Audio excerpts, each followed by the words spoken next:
Good morning, comic book fans. Welcome back to Comics in 5 Minutes. I'm your ever known Shorty. Today, I'm going to look at one from Ahoy Comics called Babs, which is a great title. I do really quite like it. It's written by Garth Ennis and art by Jason Burrows.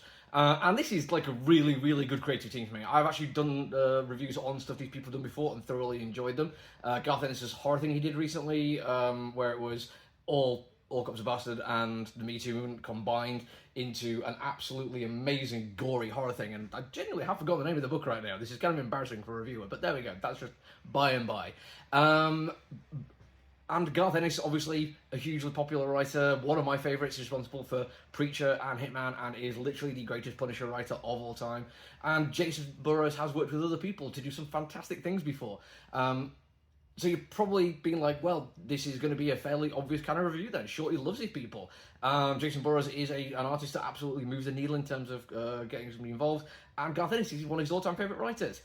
And I'm just going to get this right now at the start. Unfortunately, this review is going to be saying how good this comic book is, but how it's not quite good enough. And it's kind of frustrating for a variety of reasons.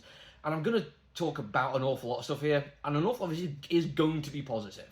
But I think my expectations may get in the way here, so bear that in mind when you listen to this review.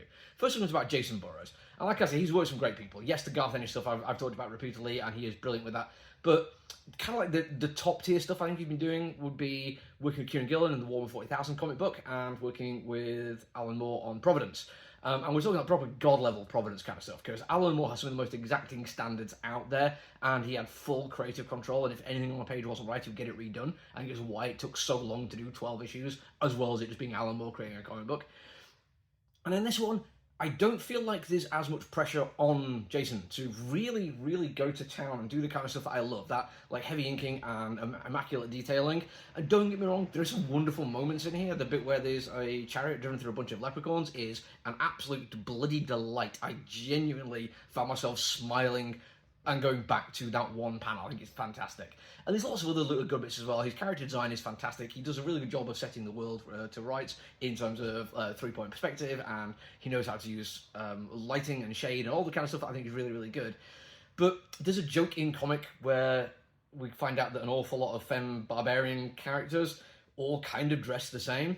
And I feel like that in and of itself is kind of telling that there's not really the push to be as Jason Burrows as he possibly can be, and it's mildly frustrating because I know he's absolutely fantastic.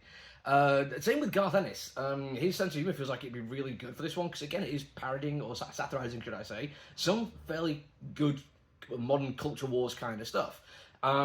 He has quite a lot of intersectional kind of stuff as well, with people who are going to be anti-femme, also going to be anti-people of colour, that kind of thing. And he has a lot of fun with this. His humour is like right down at the kind of dark level that I really, really like from him. I mean, even when he's not doing mature reader stuff, even when he has to like tone it down a little bit, he still always plays on the darker side of what jokes you can get away with.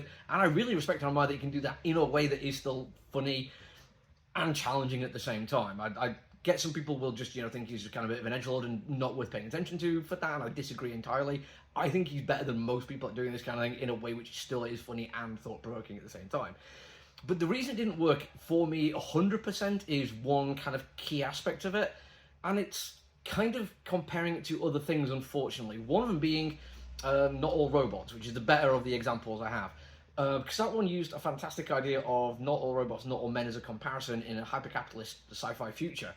And it fully committed to the bit of robots as men, and spent an awful lot of time playing around with how it's also harmful to the robots unless they perform in a certain kind of way that is expected of them, and the harm that spreads out from that. And it is a really good, solid core idea that every single step of the way just added to that core idea to get the point across. And it was also really good and really funny and looked fantastic at the same time.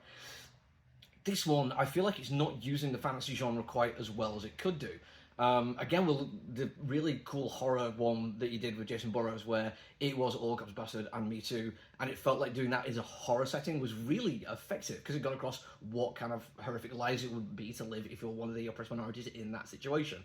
In this one, the fantasy genre is only really effectively used as a good example of how to take the real world thing and apply it to the fantasy world in one kind of just okay joke, which is having a troll who is actually literally a troll. That's about it. There's other good like fantasy humor trope in there, but it's not as well realised as it could be. And unfortunately, because of that, it did leave me just feeling a little bit let down by it. It's still well worth the read, it's still really funny, it's still really dark, it still looks great, but I feel like, because of my expectations, it could have been better. That's it for me for now. I've got a whole bunch more stuff to review this week, so let's see how it goes. Until I see you all again, though, look after each other, everyone. Stay safe. Bye.